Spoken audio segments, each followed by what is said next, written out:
Good day.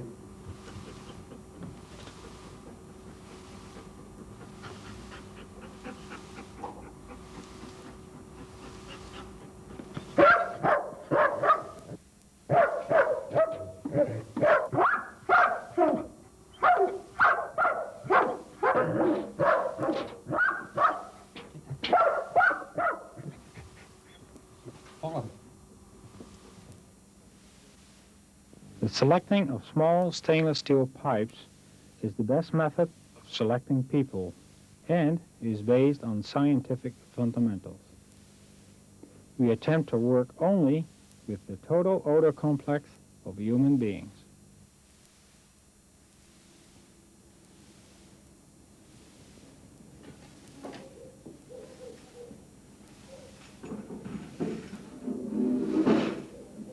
This is the way we clean the small stainless steel pipes.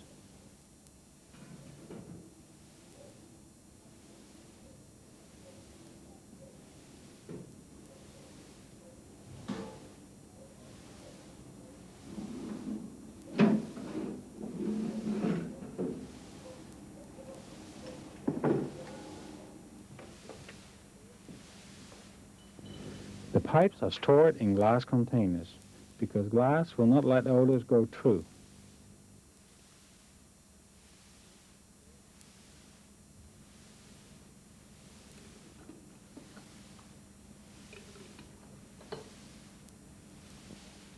All participants in the lineup wash their hands with soap, thereby eliminating foreign odors. The odor of soap and towel is the same for all.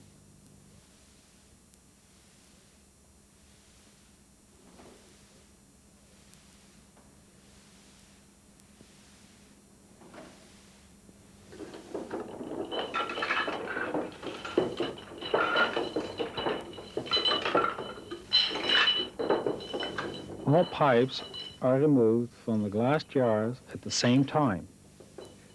After 5 minutes, they are all placed back in the jars. The lids on the jars are given a different color. This is to prevent a mix-up.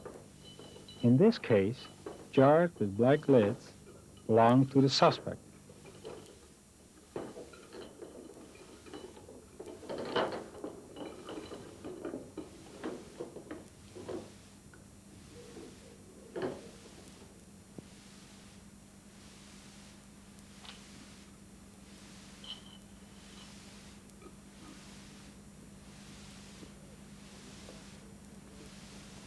The person responsible for placing the pipes on the floor also removes the colored lids so that they are not visible to the handler. Therefore, it is unknown to him who the suspect is, so he cannot influence his dog in any way.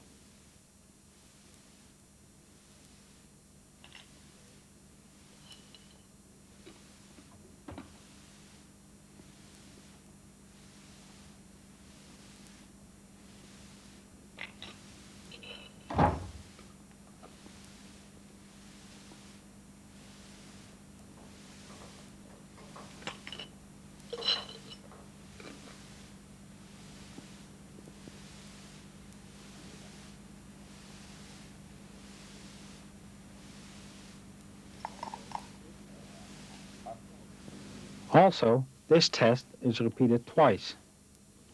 At the end of each test, the pipes are removed and replaced with 6 new ones. They are placed at a clean part of the floor.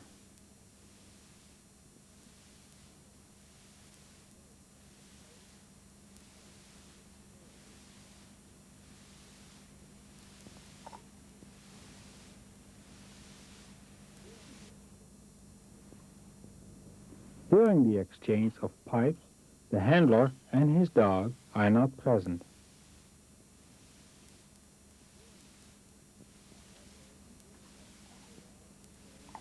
Also, in this test, the dog has shown that there is a connection between the scent on the pistol and the odor of the suspect.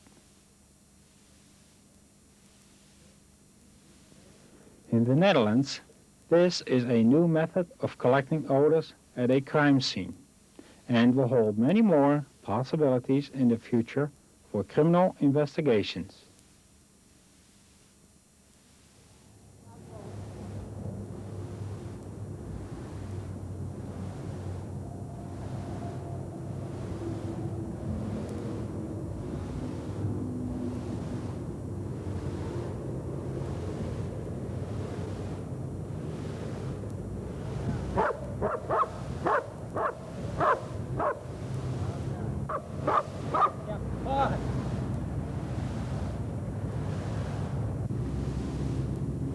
The basic principle of this new method is the collection and preservation of body odors at crime scenes. Special prepared odor collecting fabrics are used. These fabrics are free from all odors and are known as odor collecting cloth.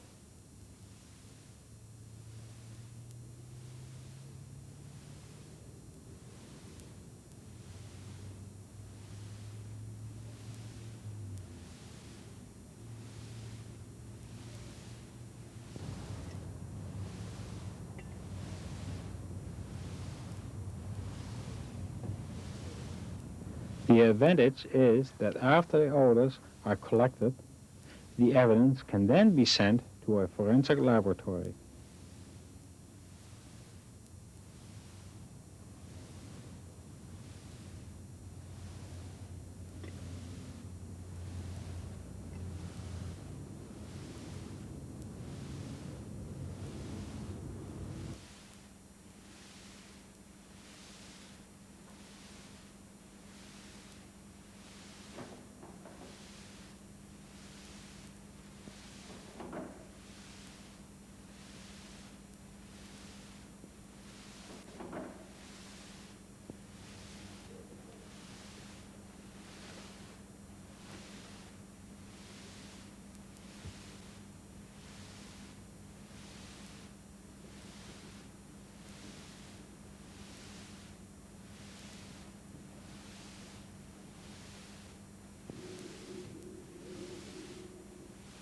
Afterwards, these odor collecting cloths are placed in sterilized glass jars.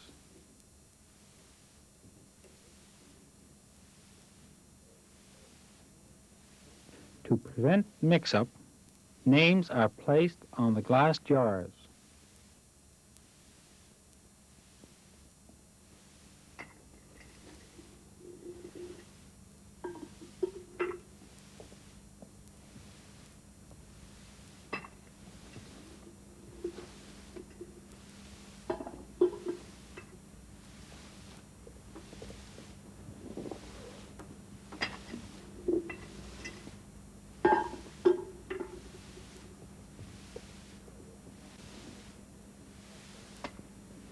The cloth that belongs to the suspect is placed at number 4.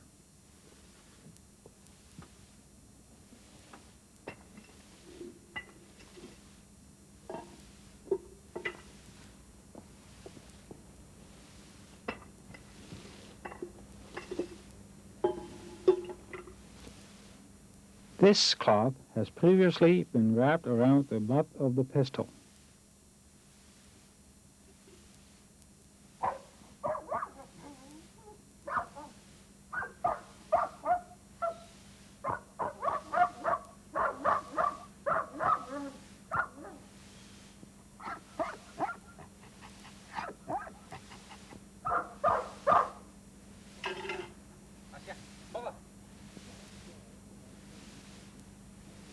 When the glass jars are changed, the handler and his dog are not allowed to be present.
Here, the dog shows that there is a connection between the scent in the cloth, which has been around the pistol, and the odor of the suspect.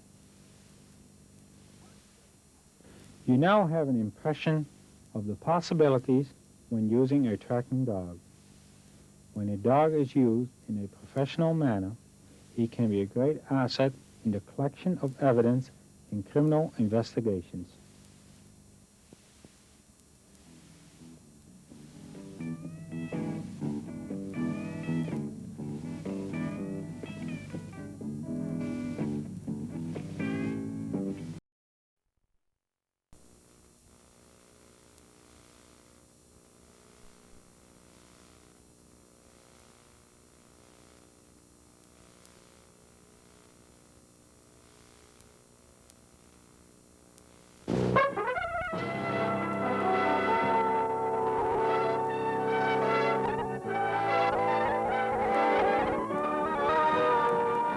It conjures up certain preconceived notions. Today, the Kansas-Missouri Police Dogs Association met in Wichita to demonstrate some of their dog handling techniques.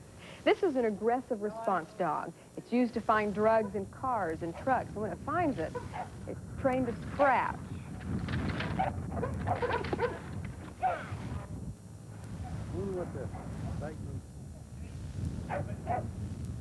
Now we can take our dogs about anywhere that we wish to take them in a public situation at any given time, and the dogs aren't out here snapping or trying to bite somebody. The dog has a stable temperament and a character to be amongst people, but at the same time do his work and hold public relations for us. And there are dogs that are trained to catch a fleeing felon. Those who work with these dogs say it's important for the public to know that dogs like these only attack on command. Without that command, they are completely docile around people.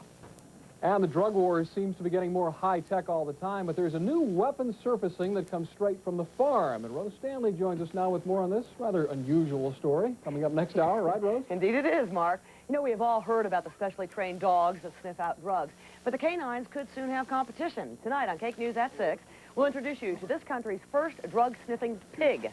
Find out how Wilbur, the pot-belly pig, is learning to help the cops fight in the war on drugs. Join us for this story and a whole lot more coming up in half an hour. Mark, hundreds of drug-sniffing dogs for police departments all across the country is branching out, or should we say, porking out.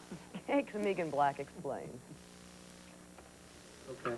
Inside this box could be law enforcement's latest weapon in the war on drugs. Meet Wilbur, the drug-sniffing pig. I mean, I joke about it and everything else, but and like I said, in 3 weeks, I've been completely amazed with his abilities to smell underneath the ground. He can just do it much better than our dogs can.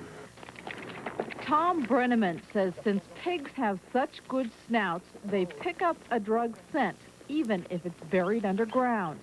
The motivating factor for this little Vietnamese pot-bellied pig is no surprise, food. Oh, good boy. That's a good boy, Wilbur. He'll keep learning and learning and learning, and then eventually you don't have to put the food down there to keep him rooting at it. Brenneman says pigs are routinely used for drug searches in Germany. Plus, they complement the drug-sniffing dogs. So when the cops call, Brenneman plans to use both dogs and pigs once Wilbur's trained. That's a good boy. That's a good boy. Well, come on. You can get that out of there. Get it out. Wilbur may still be more interested in the food than the drug, but Brenneman's confident after 14 weeks of training, his pigs will become an effective tool in the drug war. If we can train this pig to find stuff that our dogs can't find underneath the ground, then it won't be a novelty. It'll be a way that people that need to go to jail will go to jail, and that way we're not going to miss. In Newton, Megan Black, Cake News. Good luck, Wilbur. Brenneman trains more than 150 drug-sniffing dogs a year. And at least one Wilbur. pig. Way to go, Wilbur. Years, and now more departments are adding dogs to their crime-fighting efforts. It's a matter of simple mathematics. It can take 3 officers over 6 hours to search a house for drugs. One dog can do it in less than 30 minutes. In tonight's Focus 4 report, Kelly Minton takes us to Newton, Kansas, where some of the country's top police dogs learn all their skills. If you're ever down this lonely country road and you see this group of buildings with this flag flying out in front, don't even think about walking up unnoticed. Fucking! That's a fine boy. The place is well guarded. It's called von KAISERHOFE, and it means from the Empire. It's only one of 4 places in the nation that trains top drug-sniffing police dogs. Part of the job is the circle and bark. Whereas if the suspect remains passive, the dog will circle and bark as long as the suspect makes no aggressive moves. If he does make an aggressive move, such as there, then the dog will go ahead and bite. The dogs are selected in Europe for disposition and personality. It is essential that a police dog learn absolute control. At the officer's command, the dog drops like a stone. No hesitation. Even under gunfire, the canine will obey the Fuß and Platz commands. The commands are given in German because it has a sharper, harder edge, and it is easier for the dogs to react to. Now, that does mean officers have to learn about 21 words of German. Are there ever any mistakes?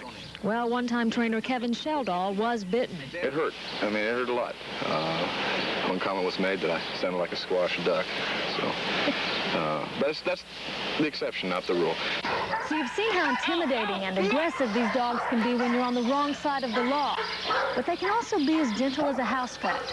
The trick is in selecting an animal that's smart enough to know the difference, an animal that's wise enough to know when there's a job to do.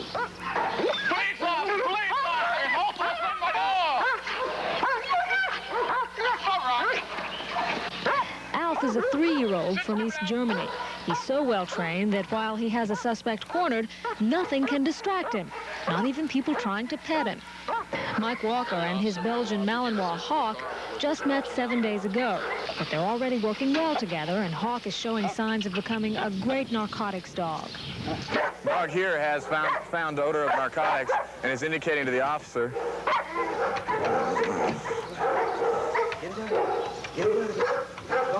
that he has found it. For this training sequence, the dog has a reward which comes from the car that he found narcotics on, and he gets to play tug-of-war with his towel with his owner. This is why he works. He works for the game. It takes 90 long, hard working days to fully train a well-bred dog.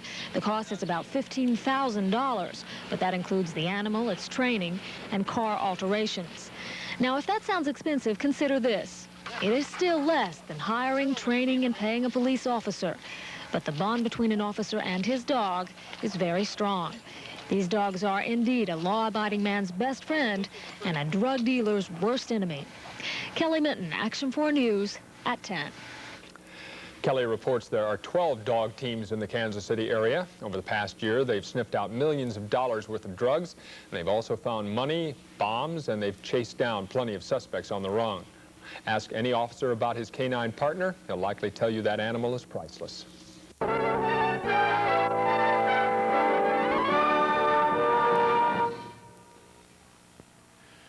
Thank you for requesting von KAISERHOFE's demonstration video.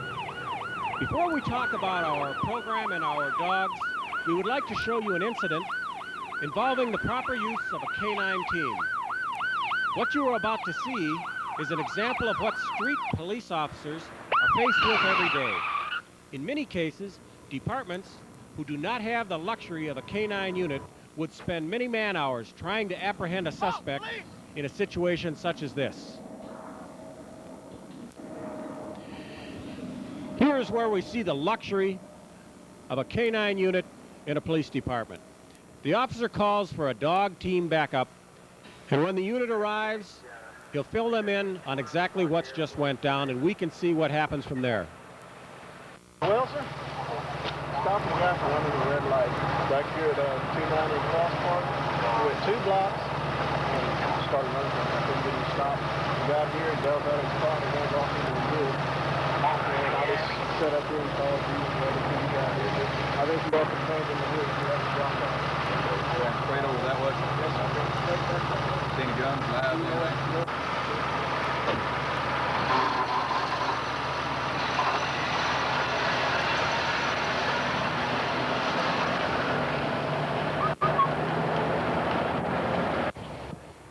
There are 2 ways for a dog to locate a suspect in an incident like this. Either track the suspect foot by foot or do an area search into the wind, which is called scouting. But in this case, the decision was made to do an area search. The officer took the dog downwind, as we see here, and as he gets out of the car, he'll check the wind to determine the best way to approach the area in which he's about to search.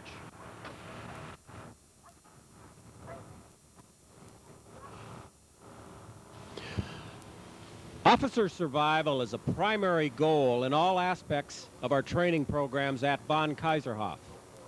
What you are watching is good police procedure. We feel that this type of training needs to come from someone who has had the experience of working on the street with a dog as a police officer. Police officer, you better come out of the woods or I'm coming in with a dog. Police officer, come out of the woods or I'm coming in with a dog. Police officer, come out of the woods or I'm coming in with a dog. The owner of von KAISERHOFE has had the experience necessary to train your officers. After leaving the Green Berets, he trained dogs for the U.S. Army Scouting Dog Program. He has spent the last 10 years as a canine officer working third shift for the Harvey County Sheriff's Department in Kansas.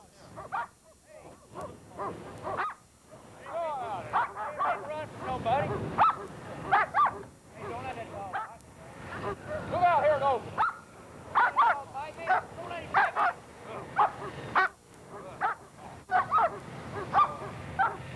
All right, face my dog.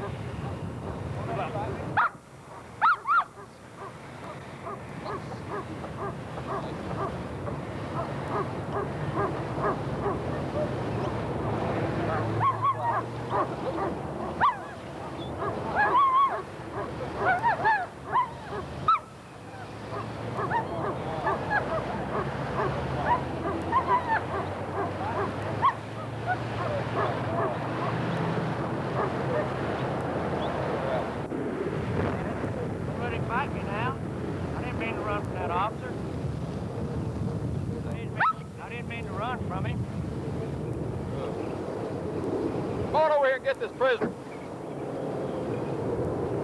Hey, don't let that dog bite me, man. All I did was run. I didn't... Walk him straight over to your car. Good. Perfect.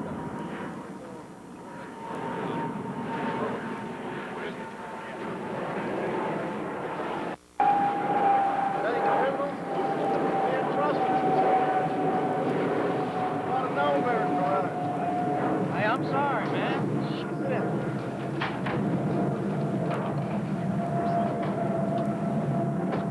Come back over here.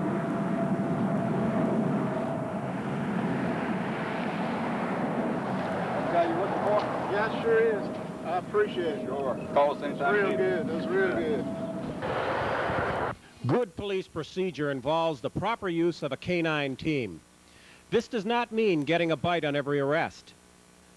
The type of operation we have just witnessed results in good public relations for the department and the dog teams that work within that department.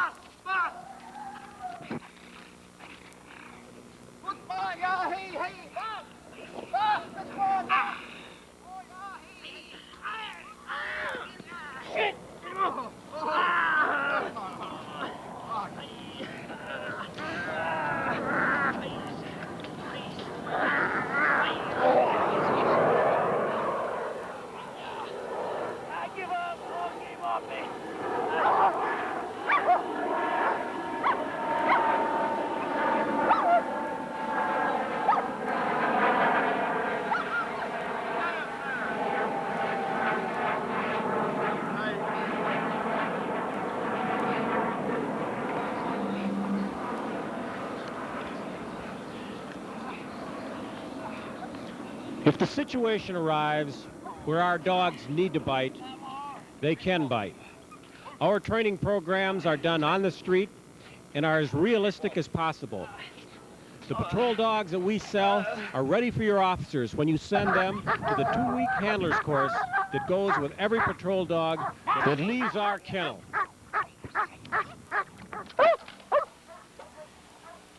If you buy a patrol dog from von Kaiserhofe, we ask that you be able to spend 2 weeks with us at our kennel facility. Not only will you be introduced to your dog and the training he has had, you will be exposed to extensive training on officer survival with a canine.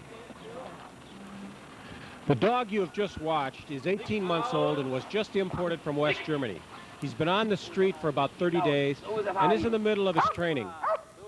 We prefer German dogs because the Germans have maintained the working instinct in their bloodlines without sacrificing good temperament. We want our dogs to go out there and do their work, but they must also be sociable animals in the community. The days of unapproachable, vicious police dogs are gone. We have a public image to maintain, and that can only be done by supplying good quality animals.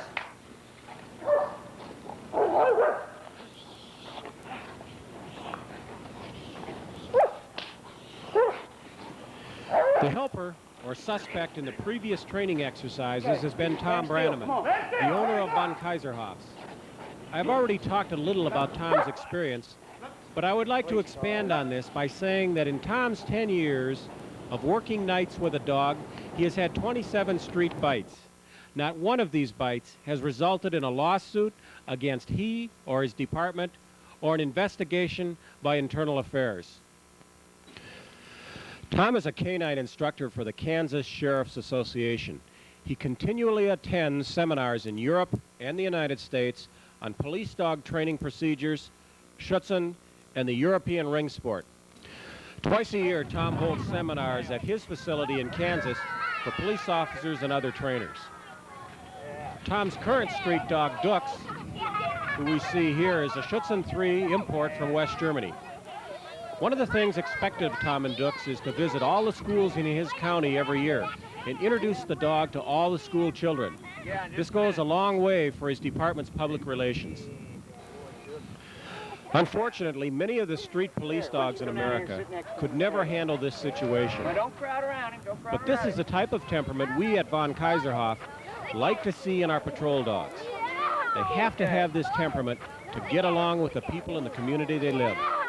Okay.